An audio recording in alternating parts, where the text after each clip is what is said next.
दोस्तों आज के प्रीलिम बूस्टर की हम शुरुआत करते हैं एक बड़े ही थॉट प्रोवोकिंग आइडिया के साथ। देखो एक ना, अगर मैं बात करूं थोड़ी ट्रेडिशनल नोशन की, तो अक्सर ऐसा देखा जाता है कि जो लीडर होना चाहिए ना उसको स्ट्रांग दिखना चाहिए, उसको इमोशनल नहीं होना चाहिए। राइट। आप सभी ने भी ऐसी चीज़ें काफ़ी पढ़ी होंगी कि प्रोफेशनली ये काफ़ी ठीक नहीं लगता अगर एक लीडर इमोशनली थोड़ा परफॉर्म करता है। अब अगर मैं कल की बात करूं तो इंडिया टीम के जो कैप्टन है वो थोड़ा इमोशनल हो गए। काफ़ी सारे लोगों ने कहा कि हाँ चलो ठीक है ये चीज़ हो जाती है। वेरएस काफ़ी सारे लोगों ने इस चीज़ को क्रिटिसाइज़ भी किया कि एक लीडर को कभी इमोशनल नहीं होना चाहिए। आप लोग क्या मानते हैं इसके रिगार्डिंग? आपका क्या सोचना है कि क्या ये ठीक है एज़ अ प्रोफेशनली, क्या ये गलत है? ठीक है, देखो एक्चुअल में ना ये जो ट्रेडिशनल नोशन है, इसमें थोड़े चेंजेस आ रहे हैं। मैं आपको कुछ एग्ज़ाम्पल्स देता हूँ। जैसे फॉर एग्ज़ाम्पल अगर हम बात करें कोविड-19 पैंडेमिक टाइम्स की, तो उस टाइम जो न्यूज़ीलैंड की पीएम थी जैकिंडा आर्डर्न, उन्होंने काफ़ी इमोशनल मैसेजेस दिए एंड कहीं न कहीं आप देखो लीडरशिप इन्होंने दिखाई। ठीक है ना? काफ़ी परफ़ॉर्मेंस उनकी अच्छी थी। उसके साथ में अगर आप नोटिस करो उसी टाइम पे जो क्राइस्टचर्च किलिंग्स हुई थी, उसके बाद भी एक इमोशनल लीडर की तरह वो सामने आई, बट इमोशनल के साथ-साथ वो एक स्ट्रॉन्ग लीडर की भी उन्होंने अपनी भूमिका निभाई। इसी तरह से आप इसरो के जो हमारे चीफ देख सकते हो, जो चंद्रयान 2 जब प्रॉपर्ली सक्सेसफुल नहीं हो पाया था, तब भी उनकी हमने हमने इमोशनल पिक्चर्स देखी थी। ठीक है ना? इसके अलावा आप कोई भी एग्ज़ाम्पल देख लो, जैसे फॉर एग्ज़ाम्पल आप स्टीव जॉब्स के आपको एग्ज़ाम्पल देखने को मिल जाएँगे। ठीक है ना? जब उनके जो को-फाउंडर थे स्टीव वोज़नियाक, जब उनकी डेथ हुई थी तब उन्होंने जो पब्लिक को एड्रेस किया था, वो पिक्चर्स आज भी लोगों के दिमाग के अंदर बिल्कुल हैं। ठीक है ना? जो एप्पल के सीईओ हैं, टिम कुक हो गए, ठीक है ना? जब भी वो टाउन हॉल्स वगैरह को एड्रेस करते हैं, हॉल मीटिंग्स वगैरह को एड्रेस करते हैं, तब वो अक्सर लोगों को ग्रैटिट्यूड देते टाइम काफ़ी बार इमोशनल हो जाते हैं। तो कहीं न कहीं क्या आपको नहीं लगता ये जो हमारा जो नोशन था हमारे दिमाग के अंदर कि हमें इमोशंस नहीं डिस्प्ले करने चाहिए बीइंग अ लीडर, क्या वो चेंज हो रहा है? थोड़ा एथिक्स के लिए आपके लिए इम्पॉर्टेंट हो सकता है, तो एक बार इसको डेफ़िनिटली आप सोचिएगा, राइट? उसी तरह से कुछ और इम्पॉर्टेंट हमें न्यूज़ डिस्कस करनी है, जैसे फॉर एग्ज़ाम्पल एक तो दिल्ली वाला, ठीक है ना? ये तो मैंने आपके साथ डिस्कशन बहुत बार कर चुका हूँ। बेसिकली अब ये बिल आ चुका है, मैंने डिस्कशन बहुत बार इसके ऊपर डिटेल्ड डिस्कशन भी हमारा हो चुका है। निकोबार के रिगार्डिंग थोड़ा डिस्कशन करूँगा आज, ठीक है ना? एक प्रोजेक्ट है गवर्नमेंट का great Nicobar, plus at the same time Andaman Nicobar के अंदर हमें अर्थक्वेक भी देखने को मिला है, तो थोड़ा इसकी मैपिंग पर्सपेक्टिव हम अच्छे से जान लेंगे। साथ में अगर आप नोटिस करोगे तो गवर्नमेंट ने भी ना जो लैपटॉप्स हो गया, टैबलेट्स हो गया, उनके ऊपर कुछ तरह की रिस्ट्रिक्शंस इम्पोज़ करी हैं। ठीक है ना? बेसिकली आपको इम्पोर्ट लाइसेंसिंग लगेंगे, ठीक है ना? तो ये सारी चीज़ें। बेसिकली इससे क्या होगा ना, जो मेक इन इंडिया की हम बात कर रहे थे, उसको डेफ़िनिटली एक बूस्ट मिल सकता है। चाइना का जो बहुत बड़ा कंट्रोल है एक इंडियन मार्केट का, उसको हम थोड़ा धीरे-धीरे करके कम कर सकते हैं। तो ये सारे ना आपके मेंस के अंदर आप एग्ज़ाम्पल्स के तौर पे यूज़ कर सकते हो। डेट है आज की 4 अगस्त 2023 एंड आप सभी का स्वागत है आज के प्रीलिम बूस्टर न्यूज़ डिस्कशन के अंदर। देखो जैसे मैं बात कर रहा था ना अंडमान निकोबार की, तो एक तो हमने देखा क्या ग्रेट निकोबार जो प्रोजेक्ट है, बेसिकली हम वहाँ पे बहुत डेवलपमेंट कर रहे हैं एंड इस वजह से कहीं न कहीं वहाँ पे जो डिफरेंट डिफरेंट जो पेड़ हैं, हमें वो काटने पड़ेंगे। तो इस वजह से ग्रेट निकोबार हमारे लिए न्यूज़ में आ जाता है, ठीक है ना? पूरा अंडमान निकोबार ही एंड साथ में ही पिछले दिनों यहाँ पे हमें एक अर्थक्वेक 4.3 मैग्नीट्यूड का भी देखने को मिला अंडमान निकोबार के अंदर। अब देखो ज़रा समझने की कोशिश करना, आप जानते होंगे आपने ज्योग्राफी के अंदर ना ये प्लेट टेक्टोनिक्स और बाकी सारी चीज़ें डेफिनिटली बहुत डिटेल में आई एम श्योर पढ़ी होंगी। अगर आप नोटिस करोगे तो हमें ना यहाँ पे एक बर्मीज़ माइक्रोप्लेट, ठीक है ना? वो देखने को मिलेगी हमें यहाँ पे। अब होता क्या है, यहाँ पर अंडमान निकोबार रीजन में क्या हो रहा है कि जो इंडियन प्लेट है, उसकी सबडक्शन हमें देखने को मिल रही है अंडर द बर्मीज़ प्लेट, ठीक है ना? इसी तरह से तो जो हमारे अर्थक्वेक्स होते हैं, वो ऐसे ही तो आते हैं कि एक जो प्लेट होती है वो सबडक्ट करती है दूसरी प्लेट के अंदर, ठीक है ना? वहाँ पर हमें इस तरह से फॉर्मेशन देखने को मिल जाती है। तो यहाँ पर क्या है ना, जो इंडो ऑस्ट्रेलियन प्लेट है ना, वो यहाँ पर हमें सबडक्ट करती हुई देखने को मिलती है अंडर द जो बर्मीज़ माइक्रो प्लेट है उसके अंदर। इसकी वजह से आप नोटिस करोगे, ठीक है ना, जो हमें यहाँ पे आइलैंड आर्क्स फॉर्म कर होते हुए देखने को मिलेंगे एंड उसी वजह से जब वो कहीं न कहीं उसके रिगार्डिंग कुछ इश्यूज़ आते हैं, जब सीस्मिक एनर्जी रिलीज़ होती है तब हमें अर्थक्वेक्स देखने को मिल जाते हैं। आपको याद होगा एक 2004 की एक सुनामी आई थी, ठीक है ना? बहुत ही मेजर सुनामी आई थी। आपको इंडोनेशिया वगैरह एरिया हो गया ये और ये पूरा, ठीक है ना? अगर आप कभी जाओगे भी ना यहाँ पे अंडमान निकोबार के अंदर, तो जैसे कुछ आइलैंड्स थे, जैसे रॉस आइलैंड हो गया, ठीक है ना? ये काफ़ी डिस्ट्रॉय हो गए थे। मैं काफ़ी साल पहले गया था अंडमान निकोबार, तो तब भी मतलब ना सुनामी के इफ़ेक्ट्स वहाँ पे देखने को मिलते हैं कि कैसे डिस्ट्रक्शन वहाँ पे हो चुकी है। ठीक है ना? सब्सिडेंस हो गया है, बहुत सारी चीज़ें ऐसे इश्यूज़ हमें यहाँ पे देखने को मिल जाते हैं। अब देखो एक्चुअल में ना अंडमान निकोबार को पढ़ना डेफ़िनेटली इम्पोर्टेंट है, हमारे कंट्री का बहुत इम्पोर्टेंट पार्ट है, बट साथ-साथ इनकी लोकेशन जानना बड़ा इम्पोर्टेंट है। तो ध्यान से ज़रा समझने की कोशिश करना। देखो पहली बात तो ये है कि यहाँ पर आपको देखने को मिलेगा क्या, आपको देखने को मिलेगा यहाँ पे 10 डिग्री चैनल, ठीक है ना? इस तरह से 10 डिग्री चैनल आपको देखने को मिलता है। तो 10 डिग्री चैनल क्या करता है, आपके अंडमान और निकोबार, समझते रहना ध्यान से, इन दोनों को क्या करता है, सेपरेट करता है। आई बात समझ में? तो ये कौन सा चैनल है, 10 डिग्री चैनल। ठीक है सर, ये बात समझ आ गई। देखो अगर मैं बात करूँ ना अंडमान की, तो अंडमान आपको डिफरेंट डिफरेंट पार्ट्स में डिवाइडेड है। जैसे फॉर एग्जांपल यहाँ पर आपको देखने को मिलेगा नॉर्थ अंडमान, उसके थोड़ा सा सदर्न साइड में आपको मिडल अंडमान, उसके थोड़ा साउथ में आपको साउथ अंडमान। एक और भी है, दैट इज लिटिल अंडमान, भी आपको यहाँ पे देखने को मिल जाएगा। एक ध्यान रखना, यहां पर आता है आपका Duncan passage, very very important. तो डंकन पैसेज आपसे कोई पूछे ना कि किसको सेपरेट करता है, तो आप बोलोगे कि डंकन पैसेज आपका साउथ अंडमान को सेपरेट करता है फ्रॉम द लिटिल अंडमान। ये छोटे छोटे पॉइंट्स है, पर डेफिनेटली बड़े इंपॉर्टेंट है। यूपीएससी ने जैसे ना 2 बार यहाँ से क्वेश्चन पूछा हुआ है अंडमान निकोबार की मैपिंग के रिगार्डिंग। ठीक है सर, ये बात समझ आ गया अंडमान का। अब आप जानते होंगे कि अंडमान निकोबार की कैपिटल क्या है, वो है पोर्ट ब्लेयर। ये रही पोर्ट ब्लेयर। पोर्ट ब्लेयर कहाँ आता है सर, ये आपको साउथ अंडमान के अंदर देखने को मिल जाएगा। Very very important point. उसी तरह से थोड़ा चलो निकोबार वाली साइड चलते हैं। निकोबार आइलैंड्स में अगर आप नोटिस करोगे ना, तो यहाँ पर आपको ग्रेट निकोबार देखने को मिलेगा। ये ग्रेट निकोबार ही लार्जेस्ट है, मतलब निकोबार आइलैंड्स के अंदर, ठीक है। एंड कार निकोबार आपको यहाँ खुद भी देखने को मिलेगा। This is the northern most car Nicobar and southern most is great Nicobar. तो ये बहुत ही इंपॉर्टेंट अपने आप में पॉइंट्स बन जाते हैं। एक सर हमने ना बैरन आइलैंड्स और नारकोंडम आइलैंड्स के बारे में भी सुना था, बिल्कुल सही सुना है। ये आपको अंडमान में देखने को मिलेंगे। बैरन आइलैंड्स की जो मैं बात करता हूँ ना, ये एकमात्र ऐसे वॉल्केनोज हैं जो इंडिया में एक्टिव वॉल्केनोज कहलाए जाते हैं। ठीक है ना, आप सभी ने एक्टिव वॉल्केनोज आप जानते होंगे। तो they are the only active volcanoes in India. बहुत बहुत बहुत ही इंपॉर्टेंट पॉइंट हमें यहाँ, हमारे लिए यहाँ पे हो जाता है। ठीक है, इसके अलावा भी ना देखो कुछ साल पहले ये वाला पूरा एरिया वापस से न्यूज में आया था। जैसे आप यहाँ पे नोटिस करोगे ना, यहाँ रॉस आइलैंड आपको देखने को मिलता है। दरअसल में इसका नाम चेंज कर दिया गया है, नेताजी सुभाष चंद्र बोस आइलैंड इसको बोला जाता है। उसी तरह से पहले एक नील आइलैंड हुआ करता था, इसका भी नाम बदल दिया गया है, शहीद शहीद द्वीप इसका नाम रख दिया गया है। उसी तरह से हैवलॉक आइलैंड है। देखो दरअसल में ना एक यहाँ पे बहुत ही ब्यूटीफुल बीच है, राधेनगर बीच, ठीक है ना। एफ डबल ई जो होता है ना फाउंडेशन, ठीक है ना, एफ डबल ई जो है वो यहाँ पे इसको ब्लू फ्लैग बीच करके भी इसको दिया गया है। तो बहुत वो जो आपको बीच है, वो यहीं पे आपको स्वराज द्वीप, जिसका नाम है अब, मतलब जिसका नाम अब स्वराज द्वीप रखा गया है हैवलॉक आइलैंड का, उसी के ऊपर आपको ये बीच भी देखने को मिल जाएगा। तो ये कुछ बहुत इंपॉर्टेंट पॉइंट्स थे जो आपको पता होने ही होने चाहिए।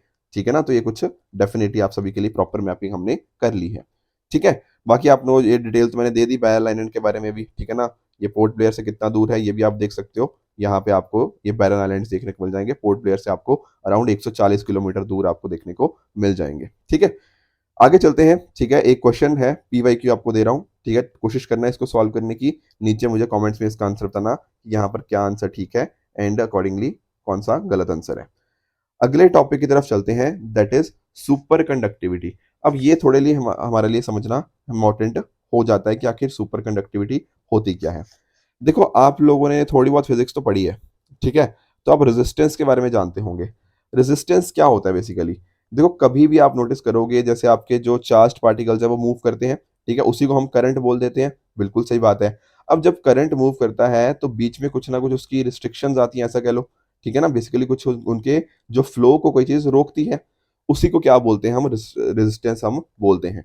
बोलते हैं ना कि रेजिस्टेंस आ रही है फ्लो ऑफ करंट को, उसका मतलब क्या है, कुछ रुकावट आ रही है कि पूरा उतना जितना तेजी से वो मूव करना चाहिए वो नहीं हो पा रहा। किस कई बार हो सकता है कुछ कोलिजन हो सकती हो, कुछ रास्ते में कुछ ऐसा कुछ हो जो उसके रुकावट को रोके, दैट इज रेजिस्टेंस। अब जब हम बात करते हैं ना सुपर कंडक्टिविटी की, सुपर कंडक्टिविटी का मतलब ये है कि वहां पर या तो जीरो रेजिस्टेंस है या फिर नियरली जीरो है, ठीक है ना, कि लगभग कुछ उसको रुकावट है ही नहीं, कोई इसको रोक ही नहीं रहा जब फ्लो ऑफ करंट को। इसको बोलते हैं सुपर कंडक्टिविटी। ये जो वर्ड है ना सुपर, ये इसी से आया है कि there is almost zero resistance to the electric current. अब आप लोग सोच रहे होंगे सर ऐसा कैसे हो सकता है कि बिल्कुल भी रेजिस्टेंस ना हो। देखो ऐसी चीजें पॉसिबल हैं। होता क्या है ना, कि अगर मान लो लेट से आपका टेम्परेचर कुछ पर्टिकुलर उनमें पॉसिबल है, जैसे फॉर एग्जांपल उनका मान लो टेम्परेचर बहुत ही कम हो जाए, सुपर लो टेम्परेचर, जैसे मान लो हम बोलते हैं ना 0 degree, 0 degree, zero kelvin, sorry, zero kelvin बोलते हैं ना जिसको -273 डिग्री सेल्सियस हो सकता है। तो कई कुछ ऐसे हमारे पास देखने को मिलते हैं जो सुपर लो टेम्परेचर के ऊपर इस चीज को डिस्प्ले करते हैं। कई बार अगर मान लो सुपर हाई प्रेशर हो, ठीक है ना, तो अगर सुपर हाई प्रेशर के ऊपर भी कुछ ऐसे हमें देखने को मिल जाएँगे जो सुपर कंडक्टिविटी को यहाँ पे डिस्प्ले करते हैं। तो ये चीज़ें पॉसिबल हैं, बहुत ही कम पॉसिबिलिटी है, बट डेफ़िनिटली कुछ जगह पे हमें देखने को मिलता है। जैसे फॉर एग्ज़ाम्पल अभी जो देखा गया है, एक लेड बेस्ड कंपाउंड इनके द्वारा साउथ कोरियन रिसर्चर्स द्वारा बनाया गया है, जो रूम टेम्परेचर के ऊपर ना सुपर कंडक्टिविटी प्रॉपर्टीज़ को शो करता है। तो ये काफ़ी एक्सेप्शनल सर्कमस्टेंसेस थे। मैंने बताया ना नॉर्मली क्या होता है कि या तो सुपर लो टेम्परेचर पे लेके जाओ या सुपर हाई प्रेशर लेकर आओ। पर यहाँ पर क्या हुआ कि प्रेशर भी नॉर्मल ही है और जो टेम्परेचर है वो भी रूम टेम्परेचर ही है। तो कहीं न कहीं ये काफ़ी इंपॉर्टेंट डिस्कवरी मानी जा रही है। आई बात समझ में? तो इस तरह से आपको सुपर कंडक्टिविटी का मीनिंग पता होना चाहिए। इसके देखो एप्लीकेशंस बहुत सारे माने जाते हैं। जैसे फॉर एग्ज़ाम्पल आपने जो मैग्नेटिक लेविएशन ट्रेन्स के बारे में सुना होगा। ठीक है ना? ये वो ट्रेन्स हैं जो कि डेफ़िनेटली ऐसा माना गया है कि बहुत इम्पोर्टेंट हो सकती हैं, जहाँ पर आपको व्हील्स वगैरह की ज़रूरत नहीं होती है। जैसे रेल्स के अंदर आप जानते हो ना कि डिफरेंट-डिफरेंट चीज़ों की रिक्वायरमेंट होती है। यहाँ पर ये रन करती हैं ट्रेन्स मैग्नेटिज़्म के प्रिंसिपल के ऊपर। उसी तरह आपके एमआरआई स्कैन्स हो गया, वहाँ पर ऐसा माना जाता है कि आपका सुपर कंडक्टिविटी के बहुत इम्पोर्टेंट रोल हो सकता है। ठीक है ना? और भी आप देखो ज़ीरो इलेक्ट्रिक रेजिस्टेंस हो गया, हाई मैग्नेटिक फील्ड हो गया, एनर्जी को स्टोर कर सकते हो। फास्टर कंप्यूटिंग होगी डेफ़िनेटली आप खुद देखो ना कोई रेजिस्टेंस ही नहीं है, तो अकॉर्डिंगली उसके लिए हो गया, क्वांटम कंप्यूटिंग हो गया, इन सभी के अंदर इनका काम बहुत ज़्यादा इम्पोर्टेंट सुपर कंडक्टिविटी का हो जाता है। ठीक है ना? और ये जो अभी डिस्कवरी हुई है, ये तो अपने आप में बहुत ही रेवोल्यूशनरी भी बन जाती है। अगले टॉपिक की तरफ चलते हैं that is Antarctica's sea ice at record low extent. देखो अंटार्कटिका के कॉन्टिनेंट के बारे में आप सभी जानते होंगे, ठीक है ना? ये आपको बिल्कुल सदर्न साइड में आपको देखने को मिल जाएगा। अब देखो हमें जो इमेजिन करते हैं ना हम अंटार्कटिका को, वो यही इमेजिन करते हैं कि यहाँ पे बहुत ही बर्फ है, ठीक है ना? पर अभी अगर आप नोटिस करोगे ना, तो अंटार्कटिका की जो सी आइस है, वो रिकॉर्ड लो एक्सटेंट पे जा चुकी है। कहने का मतलब क्या, इतनी तेज़ी से यहाँ पे बर्फ पिघल रही है ना, कि सबसे लोएस्ट एक्सटेंट पे वो जा चुकी है। हमने देखो क्या माना था, हमने एक्सपेक्ट किया था कि अभी जो होगा वहाँ पे, टोटल जो सी आइस एक्सटेंट होगा, वो लगभग 16.7 मिलियन स्क्वायर किलोमीटर होगा। ऐसा हमारा अनुमान था। पर जब हमने इसको नोटिस किया, तो हमने देखा कि सिर्फ 14.2 मिलियन स्क्वायर किलोमीटर है, तो काफ़ी कम, जो एक्चुअल हमने एक्सपेक्ट किया था ना, उससे बहुत ही कम नंबर हमें यहाँ पे देखने को मिला है। तो इतनी तेज़ी से अंटार्कटिका जब मतलब हो रहा है, उसकी जो आइस है, वो मेल्ट हो रही है, ठीक है ना? आइस कवर उसका खत्म हो रहा है, तो कहीं न कहीं इसमें इश्यूज़ बनते ही बनते हैं। थोड़ा इसकी मैपिंग के बारे में हम जान लेते हैं। देखो आपको साउथ पोल के ऊपर देखने को मिल जाएगा, अर्थ का ये सदर्न मोस्ट कॉन्टिनेंट है, ठीक है ना? आपको साउदर्न हेमिस्फीयर के अंदर आपको देखने को मिल जाता है। देखो इसके रिगार्डिंग ना कुछ इम्पोर्टेंट बेस स्टेशंस जो हमारे रिसर्च स्टेशंस हैं, हमें वो पता होना चाहिए। एक बहुत इंपॉर्टेंट था दक्षिण गंगोत्री स्टेशन। अब हम इसको ना डीकमीशन कर चुके हैं। आप जानते होंगे ना हमारे साइंटिस्ट यहाँ पे अलग-अलग एक्सपेरिमेंट्स करते हैं। तो उसके लिए स्टेशन था, रिसर्च स्टेशन दक्षिण गंगोत्री, वो अब डीकमीशन हो गया है। तो करंटली सर कौन से हैं यहाँ पे? आपको मैत्री स्टेशन हो गया और आपको भारती।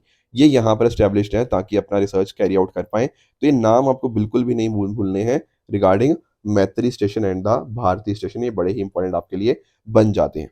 ठीक है ना? आगे चलते हैं अगले टॉपिक की तरफ दैट इज सौभाग्य स्कीम। ये सौभाग्य स्कीम क्या है? दिस इज प्रधानमंत्री सहज बिजली हर घर योजना।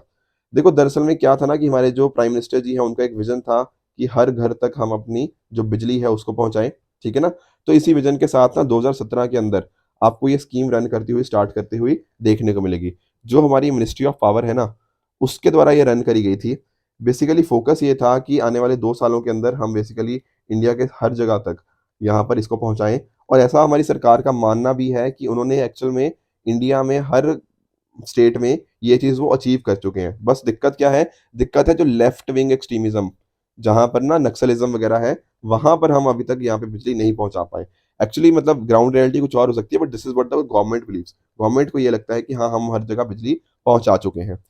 ठीक है? एक्चुअली अभी लोकसभा के अंदर उन्होंने इन्फॉर्मेशन दी थी, तो डेफिनिटली हमारे लिए इम्पोर्टेंट हो जाती है। तो बेसिकली फोकस यही था इस सौभाग्य स्कीम का कि इलेक्ट्रिसिटी कनेक्शंस हम हर अनइलेक्ट्रिफाइड हाउसहोल्ड्स को दें in the country. Deendayal Upadhyaya Gram Jyoti का ये कॉन्करेंट प्रोग्राम है। इसको अगर आप नोटिस करोगे ना, तो इसका ऑब्जेक्टिव क्या था कि जितने भी ग्रामीण क्षेत्र के अंदर अनइलेक्ट्रिफाइड हाउसहोल्ड्स हैं, वहां तक हम इलेक्ट्रिसिटी कनेक्शंस दें। साथ में नोटिस करना ये रूरल एरियाज की बात थी। अर्बन एरिया के अंदर क्या होता है ना, जो इकोनॉमिकली पुअर है उनको यहाँ पर इलेक्ट्रिसिटी कनेक्शन देने की बात थी। ध्यान रखना जो नॉन पुअर अर्बन हाउसहोल्ड्स हैं वो नहीं यहाँ पे कवर होते। समझ आई बात? रूरल के अंदर कौन कवर हो रहा है? रूरल के अंदर हो रहे हैं कवर सारे। अर्बन के अंदर कौन कवर हो रहा है? अर्बन के अंदर सिर्फ जो गरीब लोग हैं, जो इकोनॉमिकली पुअर है, सिर्फ वो यहाँ पे कवर हो रहे हैं। अर्बन के अंदर सारे नहीं कवर हो रहे, ये बात आपको ध्यान में रखनी है। साथ में अगर मान लो कुछ ऐसी जगह है जहाँ पे ना ग्रिड एक्सटेंशन पॉसिबल नहीं है या फिर कॉस्ट इफेक्टिव नहीं है, तो वहाँ पर solar photovoltaic based standard system को भी यहाँ पे इम्प्लीमेंट किया जाएगा। तो ये पर्टिकुलर कुछ फीचर थे। अब नोटिस करना और क्या इसके अंदर चीज़ें थी, जैसे फॉर एग्जांपल अगर कोई इकोनॉमिकली पुअर है, तो उसको जो कनेक्शन मिलेगा वो तो फ्री मिलेगा। बाकियों के लिए क्या होगा, जो गरीब नहीं है, उनको ₹500 का यहाँ पे चार्ज देना पड़ेगा, जो कि 10 मंथली इंस्टॉलमेंट्स के अंदर वो भर सकते हैं। ये चीज़ भी आपको पता होनी चाहिए। साथ में ही ठीक है ना, विलेज के अंदर कैंप्स लगाए गए, मोबाइल ऐप का यूज़ किया गया, स्टेट्स को फ्लेक्सिबिलिटी दी गई, real time monitoring and updating of progress. तो ये कुछ फीचर्स हैं ऑफ सौभाग्या स्कीम। अगले टॉपिक की तरफ चलते हैं, that is gender inclusion fund. अब इसको समझते हैं कि आखिर जेंडर इंक्लूजन फंड का यहाँ पे आखिर मुद्दा क्या है। आप लोगों ने देखो देखो न्यू एजुकेशन पॉलिसी के बारे में सुना था, ठीक है ना। उसके अंतर्गत ही ना हम जेंडर इंक्लूजन फंड को लेके आए हैं। क्यों लेके आए हैं, ताकि फीमेल एंड साथ ही साथ ट्रांसजेंडर स्टूडेंट्स, अक्सर ना हम ये ट्रांसजेंडर को भूल जाते हैं, हमें लगता है सिर्फ फीमेल्स के लिए होगा, नहीं। फीमेल एंड ट्रांसजेंडर स्टूडेंट्स का एक तरह से हम एक्सेस टू एजुकेशन उसको इम्प्रूव कर पाए। देखो डिफरेंट डिफरेंट ना हमारी सरकार की रिपोर्ट्स आई हैं, और भी जो डिफरेंट एनजीओज ने भी ऐसी रिपोर्ट्स निकाली हैं कि अगर ना महिलाएं या ट्रांसजेंडर स्कूल्स नहीं जा पाती, वो कहीं ना कहीं इसलिए होता है कि वहां पर उनके पास प्रॉपर एक्सेस नहीं होता। जैसे प्रॉपर उनके लिए वॉशरूम्स नहीं होते, कई बार सैनिटेशन फैसिलिटीज नहीं होती, या वहां तक पहुंचने के लिए कुछ इश्यूज रहते हैं। तो यहाँ पर प्रॉपर इन सभी चीज़ों का ध्यान रखा जा रहा है कि सैनिटेशन भी हो, बाईसाइकिल्स उनको दिए जाए, मान लो कि बच्चियां स्कूल तक पहुंच पाएं, ठीक है, कैश ट्रांसफर उनको दिए जा सकते हैं। तो ये सारे अलग अलग कुछ काम अंडर जेंडर इंक्लूजन फंड इसके अंतर्गत किए जा रहे हैं, बेसिकली उनका एक्सेस टू एजुकेशन इंप्रूव करने के लिए। तो सभी जेंडर्स को यहाँ पे प्रॉपर एजुकेशन मिल पाएगी, जो भी बैरियर्स हैं डिफरेंट डिफरेंट को लड़कियों को फेस करने पड़ते हैं, ट्रांसजेंडर्स को फेस करने पड़ते हैं, वो सब ना हो और उनको अच्छा एक्सेस मिले रिगार्डिंग एजुकेशन। ऐसा एनईपी के अंदर भी बताया गया था, तो इसीलिए जेंडर इंक्लूजन फंड को इंट्रोड्यूस किया गया है। ठीक है, तो आज के सेशन के बेसिस के ऊपर ये मैं आपको डिफरेंट क्वेश्चन दे रहा हूँ, जिनका मुझे आप नीचे कमेंट्स में आंसर बताओगे कौन सा ठीक है, कौन सा गलत है। कल जो मैंने आपको क्वेश्चन दिए थे उनका मैं क्विकली एक नजर आंसर आपको बता देता हूँ। पहला था आईपीसीसी के बारे में, तो क्या ये यूएन बॉडी नहीं है? यहाँ लिखा ना नॉट अ यूएन बॉडी, गलत है, ये एक यूएन बॉडी है। कल डिस्कस किया था ना हमने, WMO world meteorological organization and United Nation environment programme, इनके द्वारा मिलकर आईपीसीसी को 1988 में एस्टेब्लिश किया गया था, तो डेफिनेटली ये यूएन बॉडी है। दूसरा कह रहा है पीएम स्वनिधि स्कीम, ये क्या था? क्या affordable working capital for women for startups, ऐसा था क्या? नहीं, ये तो स्ट्रीट वेंडर के लिए था ना। जो एसवी है ये क्या कहता है, ये स्ट्रीट वेंडर ही तो है, स्ट्रीट वेंडर आत्मनिर्भर निधि। तो सर ये स्टेटमेंट बिल्कुल फॉल्स हो गया, बिल्कुल। उड़ान, उड़ान क्या था? उड़े देश का आम नागरिक, तो यही है, ट्रैवल को अफोर्डेबल करना, बिल्कुल करेक्ट है। उसी तरह से birth and death amendment bill, ये बात भी बिल्कुल करेक्ट लिखी गई है, जो इसका एक्सप्लेनेशन है। एंड लास्टली बाल गंगाधर तिलक, क्या इन्होंने नौजवान भारत सभा को फाउंड किया था? बिल्कुल गलत है, अरे भैया भगत सिंह जी ने किया था, राइट। तो ये स्टेटमेंट आपकी गलत हो जाएगी। उसी तरह से ये मैंने आपको होमवर्क दिया था, सॉन्ग फ्रॉम प्रिजन। काफी लोगों को लगा कि ना हम बाल गंगाधर तिलक जी के बारे में पढ़ रहे हैं, तो इसका आंसर बाल गंगाधर तिलक जी होगा, नहीं। यहाँ पे इसका करेक्ट आंसर है मोहनदास करमचंद गांधी जी। तो सॉन्ग फॉर प्रिजन ध्यान रखिएगा कि ये रिलेटेड है किसके साथ, गांधी जी के साथ। क्लियर है? अगर आपको आज के लेक्चर की पीडीएफ चाहिए तो आप हमारे Telegram channel PW only S official पे जाके इस लेक्चर की पीडीएफ को एक्सेस कर सकते हो एंड अपनी प्रेपरेशन को और भी बेहतर बना सकते हो। आई होप आज का सेशन आप सभी को अच्छे से समझ आया होगा। इसी तरह से आप भी अपने एंड पे हार्डवर्क करते रहिए। Goodbye and good luck.